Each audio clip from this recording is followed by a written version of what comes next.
In the game of poker, there are two separate but equally important types of players. The recreational players that are just looking to splash around and have a good time, and the wrecks that are trying to take every dollar that isn't nailed down. These are their stories.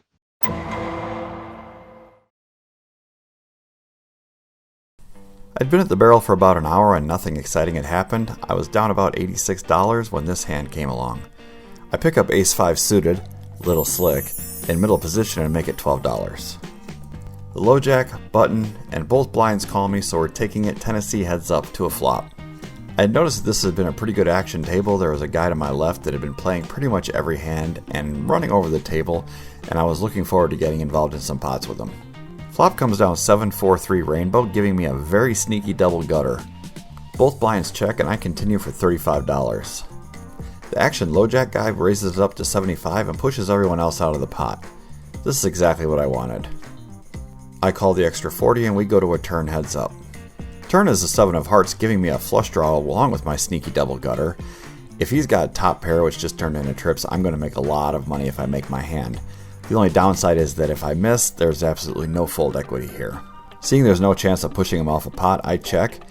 He continues for $80 and I'm going to call pretty quickly, seeing if I can hit my hand. The river is the jackpot card 6 of spades. I think if a heart came in, I might have slowed him down a little bit. I definitely have to lead out because the board is a little scary and he would check behind a lot of trips.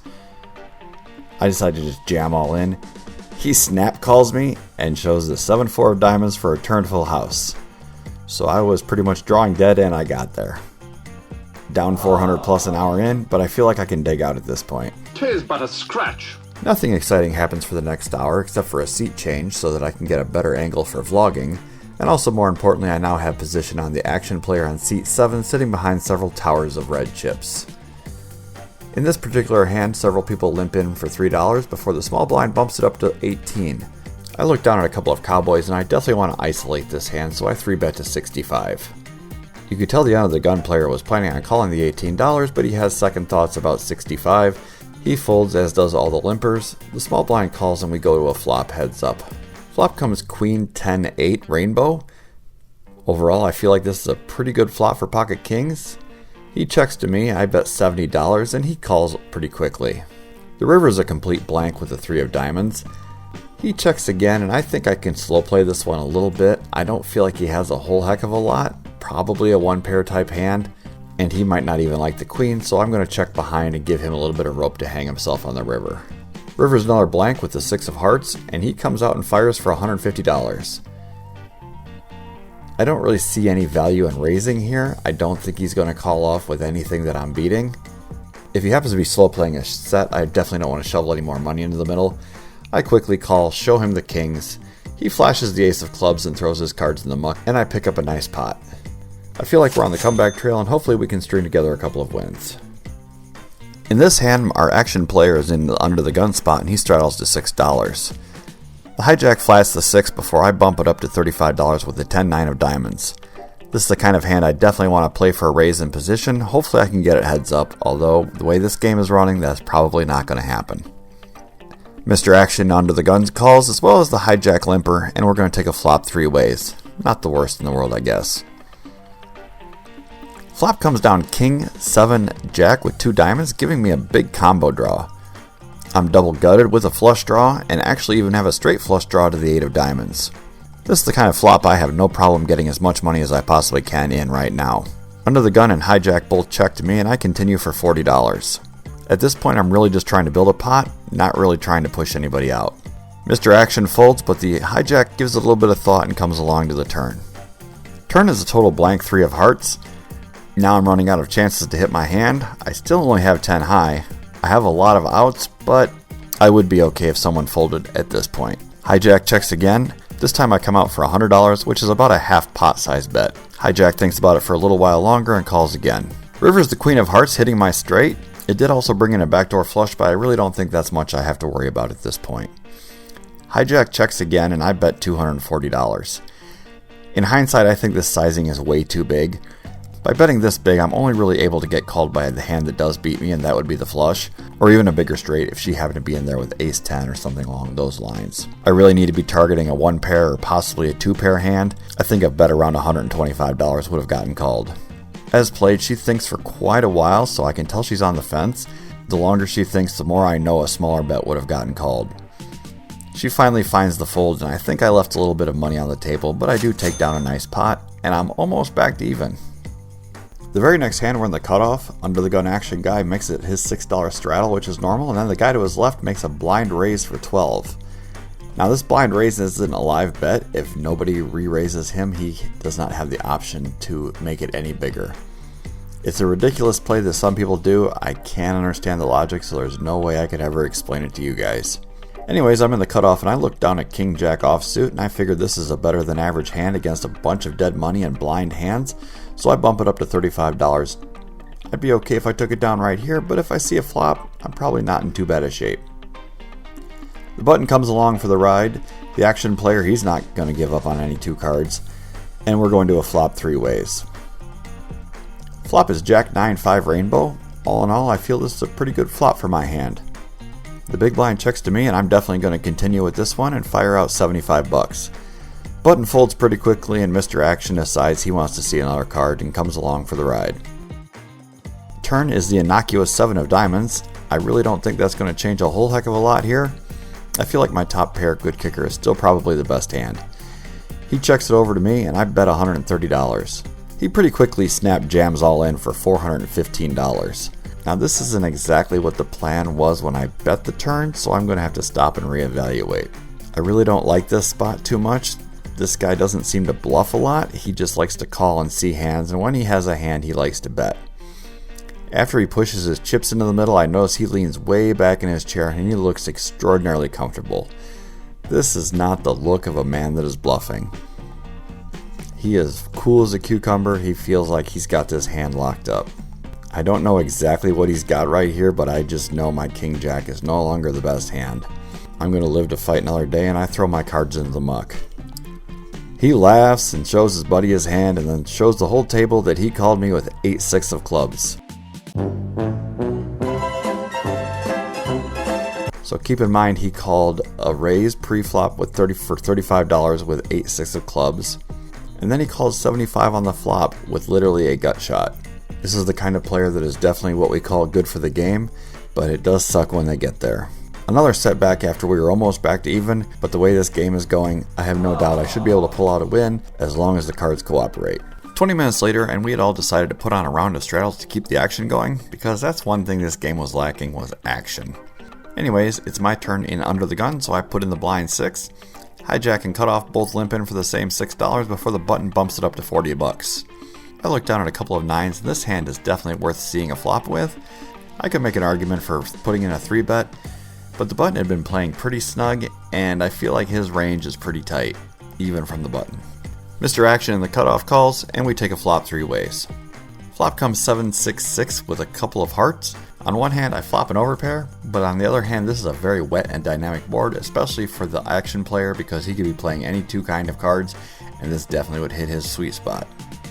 I check, and the action player checks before the button jams for $211. I probably could have gotten away from the hand right here. I already assessed that his pre-flop range was pretty snug, so there's a good chance my 9s are no longer any good. If I'm going to be perfectly honest, I'm stuck $500 and probably not making the best decisions I possibly can. I re-raise all into 353 trying to isolate the guy because maybe he's just getting out of line with ace-king even though he hasn't bluffed in years. The action guy overcalls, and now I know I'm sunk. Queen of spades on the turn, 3 of clubs on the river, and the action guy shows 10-6 offsuit for flop trips. Calling a pre-flop raise with 10-6 offsuit. It's a half hour later and I've reloaded. The action guy is just sitting behind a mountain of chips. He cannot miss. He is hitting gut shots and 2 pair like he's ordering them on Amazon. It would be quite the sight to behold if I wasn't his main victim. Anyways, this hand I'm on the button. Action Jackson raises it up to 18 and the hijack calls before I look down at a couple of 10s. I mean, I've got to win one of these, right? I 3-bet it up to 75. He hasn't seen 2 cards that he doesn't like lately. Hijack folds and we're going to take a flop heads up. 9-4 deuce with a couple of hearts. So this hits his range pretty hard, but I've got an overpair, and I know this guy is willing to get the money in. He checks it over to me and I'm going to continue for $100. Maybe I can take it down right here. He dashes that thought pretty quickly when he snap jams all in and has me well covered. I'm in no mood to fold at this point, seeing I'm stuck almost $900. I flick in the call and we're going to see her run out. He's flashing the 3 of hearts and saying, I just need anything. I just need anything. 9 of spades on the turn probably isn't the best card for me because he could easily have had top pair, even 9-3. And the river 8 of hearts I know seals my fate. He tosses the 5-3 of hearts on the table and scoops another pot from me. I mean, he did flop a monster draw, but 5-3 of hearts. Good lord, whatever they need tonight. I ain't seen a beating like that since somebody stuck a banana in my pants and turned a monkey loose. It's half hour later, I've reloaded once again. I've won a few small pots and I'm stuck only $1,000. I'm in the under the gun position and I look down at a couple of kings for the second time tonight. I make it $20 and I get called by the hijack, the cutoff, the button, the small blind, and somebody at another table 3 doors down. We're going to take a flop 5 ways. I like my chances. Jack 10 deuce rainbow and the small blind immediately checks. I have to keep betting, this is just too many people to try to beat with pocket kings. I fire out for $85 and I actually thin the field down to just the small blind. So I'm feeling a little bit better about where I'm at right now. The turn is the 7 of hearts, the small blind checks again. I size up her stack and see she only has about $200. There's more than that in the pot already, so I'm just going to rip it here and hope I win. No sense in pussyfooting around. She thinks for quite a while and hums and haws, and maybe I could have gotten a little bit more from her if I milked her on the turn, but I'm just trying to win some pots here. She finally folds and I pick up a small pot and we're moving back in the right direction. At this point in the night, I don't think I can get back to even, but maybe we can mitigate our losses a little bit. It's an hour later and Mr. Action has finally racked up all of my chips and gone home. But the battle continues. There's a couple of limpers in front of the cutoff who makes it $20. I've got a lot of history with this guy, he's a regular at the barrel, and I feel like his range is pretty well defined and standard. He's not one of those guys that's going to be in there with 6-3 offsuit. Button calls. I look down at the king jack of diamonds, this is definitely worth a call. And the low jack comes along as well, we're going to see a flop 4 ways. 10-7-4 with a couple of diamonds, giving me a flush draw and a couple of overs. All in all, not the worst thing in the world. I check and flow, as well as the low jack. The initial pre-flop racer also checks, which I find a little surprising. He's normally one for a good c-bet, but maybe he doesn't want to bet into a field this large. The button takes the action and leads out for $25. I'm not going anywhere. I really think the only play here is to call. Low jack folds and the cutoff calls as well. We're going to go 3 ways to a turn. Deuce of spades on the turn shouldn't change anything. I'm still just kind of hoping I can hit my diamond. I check, and now all of a sudden the cutoff comes out for a $110 bet. This is a little confusing. He's definitely the kind of player that if he had an overpair on the flop, he would continue to bet it. He might be in there sneaky with a set of 10s or a set of 7s. I don't really see 4s in his range from his pre-flop open. The button comes along for 110. I think about it for quite a while. I'm debating whether or not I want to put in a squeeze. With the button betting on the flop and then calling the 110 on the turn, I don't think there's any chance I can really get him off the hand. And the cutoff has me really confused as to where he's at, so I'm just going to call the 110 and see if I can hit my diamond. I'm getting a really good price on it right now. The river is the king of hearts. This isn't the draw I was chasing, but it's a card that definitely gives me some showdown value. I check, as does everybody else, and I quickly turn over my hand thinking there's a good chance I'm good. Cutoff shows ace king of spades, and he ends up winning the pot. I have no idea what the button had. Knowing what his cards were now, I realized that he had a good hand and he was just trying to pick up a pot on the turn because he didn't want it to get away from him. Once again, I'm moving in the wrong direction, and it's getting pretty late in the night. It's 2:45 in the morning, and as Grandma used to say, nothing good happens after midnight. Cutoff opens for $15. She's a young Asian player, goes to Vanderbilt. New to the game, I've never seen her before, but she seems like a fun player. Button calls a 15, and I look down at kings for the 3rd time tonight, and I squeeze it up to $65 from the big blind. Cutoff and button both call, and we're going to take a flop 3 ways. Ace 8-3 with a couple of diamonds. So yeah, that's about how my night's going. I just can't wilt as soon as an ace comes out. She's on a short stack anyway, so if she's got an ace, well, I'm just going to double her up and maybe I can push the other player out. I bet $80. She thinks about it for quite a while. She's agonizing over it. I really don't feel like she has an ace. Probably a pocket pair under the aces. She finally moves in all in for her last 86 and the button quickly folds. Obviously nothing for me to do here except call. I turn a king just in case I was behind, and the board pairs on the river for a 3, giving me a nice full house. She shows a couple of 10s and seems really shocked that there was a chance I had her beat there. It's a nice little win and we're moving again in the right direction. Hopefully we can cut off some of this loss here. For this last hand, I had moved to a different table.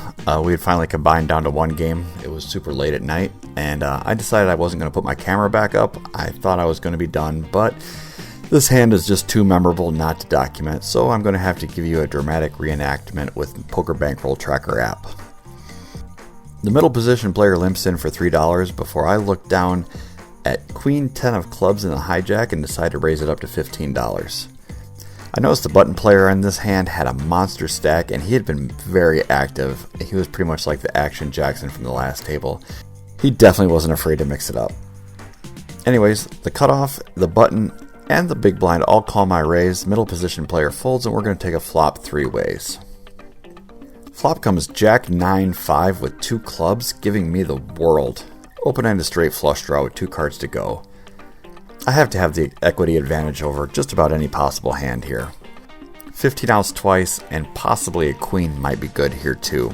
Big blind checks and I'm going to bet out for $55. The button is not afraid to fold. I know he's going to get in there. I would like to start telling a story now just in case I miss. This table is full of non-believers as the cutoff, the button, and the big blind all call my bet. Turn is the 4 of diamonds and I'm running out of cards to hit my monster draw. I make another chunky size wager, this time for $220. The cutoff moves all in for $380 and I know I'm going to call that bet. And then the button just comes out of left field and bets $900. The big blind's seen enough and he quickly gets out the way. I'm just too far into this pot. I have 15 outs. That's going to give me about 35% equity. And I know I'm getting more than that. I have to call. And this one card is going to determine whether or not I go home a winner or a loser after playing all night long. I toss in the call, and the river comes a 9 of diamonds. Come on now, dawg. Come on, man. I miss everything. The button shows ace jack of hearts. The cutoff shows king jack offsuit, so they both had top pair, and I walk away with nothing left in my pocket. I had 17 outs going to the river. I can't be mad about getting my money in that good, but it would have been really nice to hit that card. As it sits, I'm going home empty-handed and empty-walleted.